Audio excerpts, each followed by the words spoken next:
Teamwork can also lead to inconsistency, a common cause of poor sales. In the case of a smartphone that a certain company launched, one director wanted to target the business market, and another demanded it was aimed at consumers. The company wanted both directors to be involved, so gave the product a consumer-friendly name, but marketed it to companies. The result was that it met the needs of neither group. It would have been better to let one director or the other have his way, not both. Now, industriousness or hard work. It's easy to mock people who say they work hard.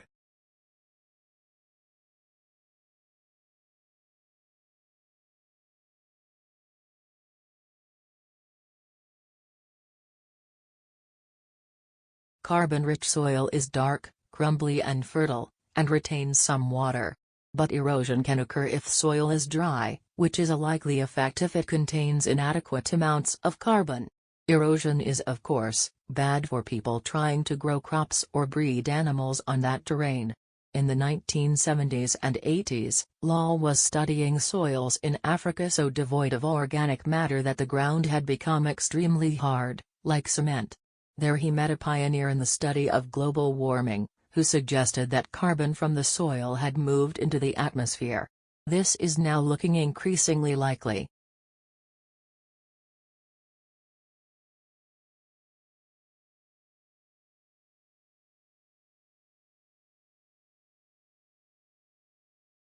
So the phone company designed phones for use globally with this added feature. Ethnographic research has also been carried out in computer companies. In one company, IT systems administrators were observed for several weeks. It was found that a large amount of their work involved communicating with colleagues in order to solve problems, but that they didn't have a standard way of exchanging information from spreadsheets and so on. So the team came up with an idea for software that would help them to do this.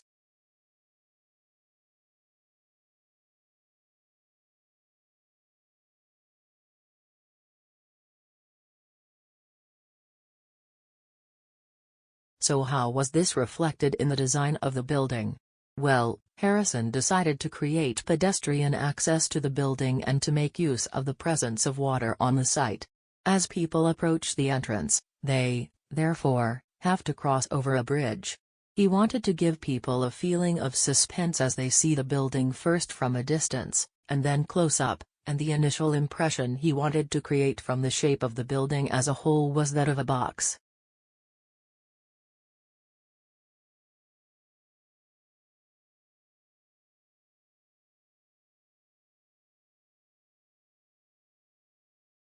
The main reason why MSG is more commonly used in Japanese meals is tradition.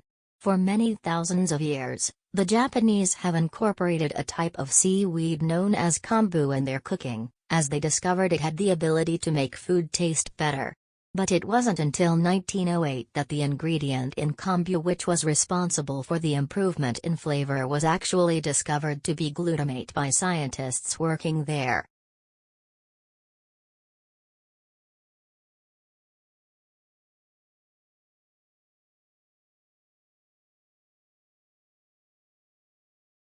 Living in the Antarctic hasn't always been so comfortable. Snow buildups caused enormous problems for 4 previous stations on the same site, which were buried and finally crushed by the weight. Fortunately, no one was hurt, but these buildings became a huge challenge to architects who finally came up with a remarkable solution. The buildings are placed on platforms which can be raised above the changing snow level on legs which are extendable.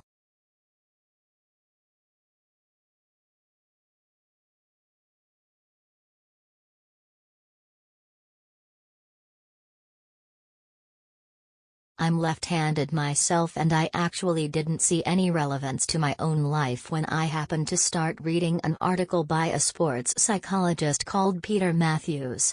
He spent the first part of the article talking about handedness in music instead of sport, which I have to say almost put me off from reading further. But what I soon became struck by was the sheer volume of both observation and investigation he had done in many different sports, and I felt persuaded that what he had to say would be of real interest.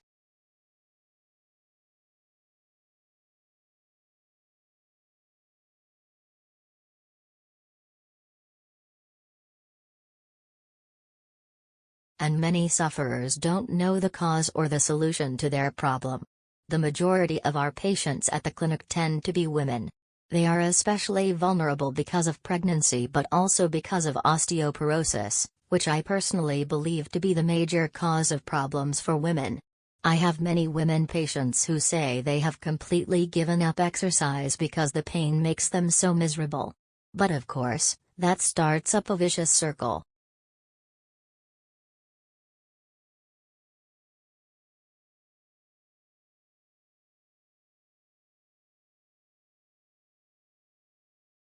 What she was interested in was marine mammals, things like seals, and she found 3 places in the oceans which were hotspots, and what these had in common was that these hotspots were all located at boundaries between ocean currents, and this seems to be the sort of place that has lots of the plankton that some of these species feed on. So now people who want to protect the species that are endangered need to get as much information as possible. For example, there's an international project called the Census of Marine Life.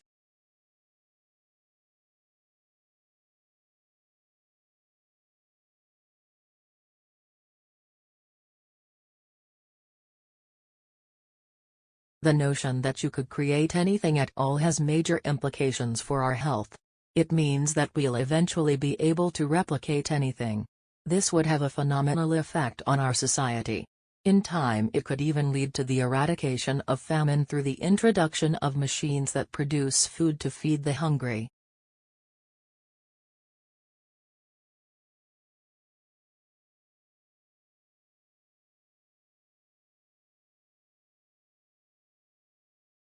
So between 4000 and 3000 BC the Mesopotamian Sumerian cultures do not practice any kind of burial.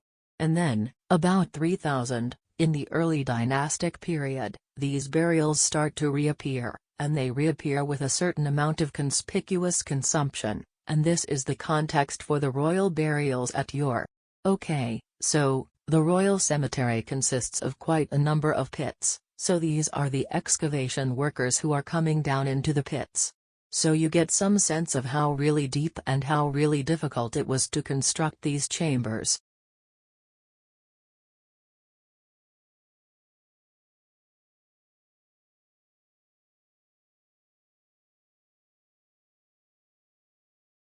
An important question about education is, then, why do some types of students achieve success easily and others struggle to do well? Well, one theory is that there is a genetic reason for academic achievement. What I mean by that is, a certain innate, measurable level of intelligence. Another frequently discussed theory is environmental factors, such as the effect of home and family upbringing. A final reason is related to the teaching and learning process within educational institutions, and the way it is organized, administered and assessed.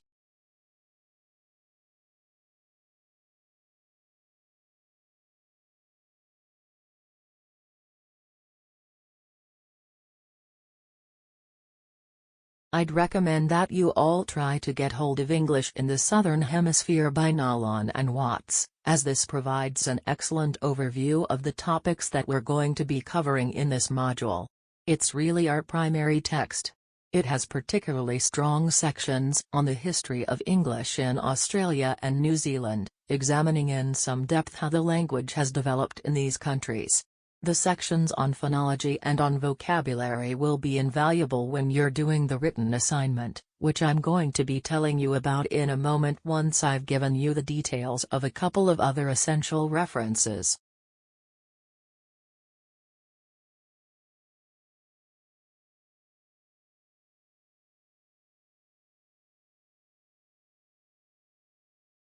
The World Health Organization says 12 years ago, India alone was responsible for almost 70% of all polio cases around the world. It calls India's success against polio one of the most significant achievements in public health.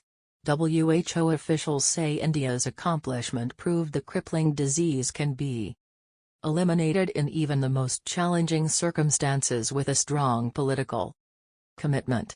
The number of polio cases has decreased from an estimated 350,000 a year to 33,000 since the WHO launched its global eradication campaign in 1988.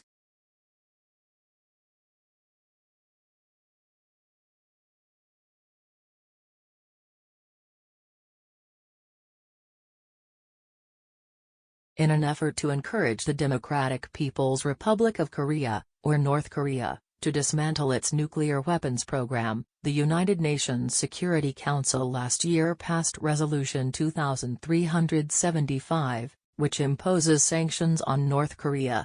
The United States is determined to strictly implement this resolution.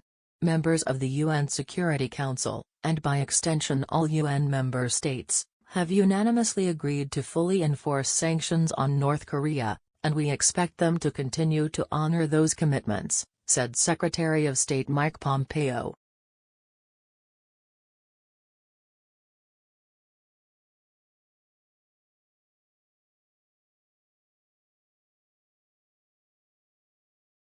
On August 4, explosives aboard two drones flying near Venezuelan President Nicolás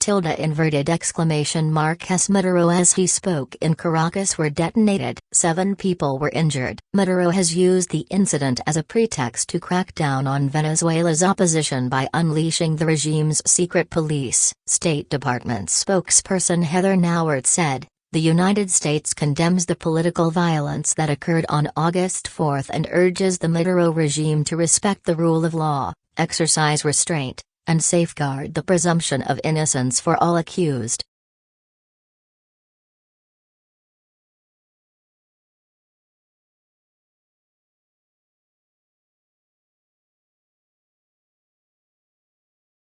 The lives of distinguished people often take a lot of telling, yet even devotees might raise an eyebrow at the heft of Sir Paul McCartney's memoir, 2 volumes totaling 960 pages. Casual Beatles fans may be surprised by the title, too, though most would consider Sir Paul the band's best musician, with an honorable mention for George Harrison. John Lennon typically gets the plaudits for writing. In a poll by the BBC in 2001 to rank the greatest lyricists, Lennon received more than twice as many votes as McCartney.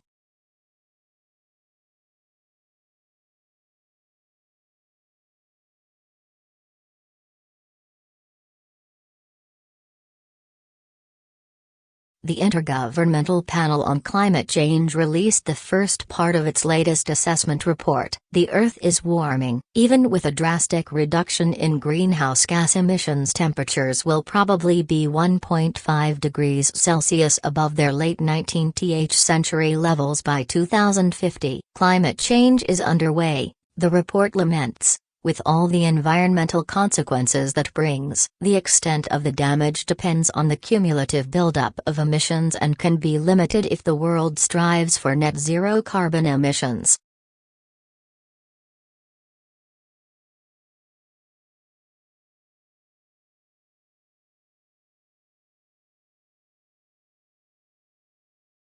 It was another roller coaster week for energy prices. After OPEC and its allies resisted calls to increase output, the price of Brent crude surpassed $80 per barrel and reached its highest level in 3 years. The cartel said it would stick to the gradual increases in output it agreed to over the summer. The energy shortage rattled other financial markets too, as investors worried about the fallout. In America and Europe, government bond yields climbed. In Britain, the yield on 10-year gilts jumped to its highest since May 2019.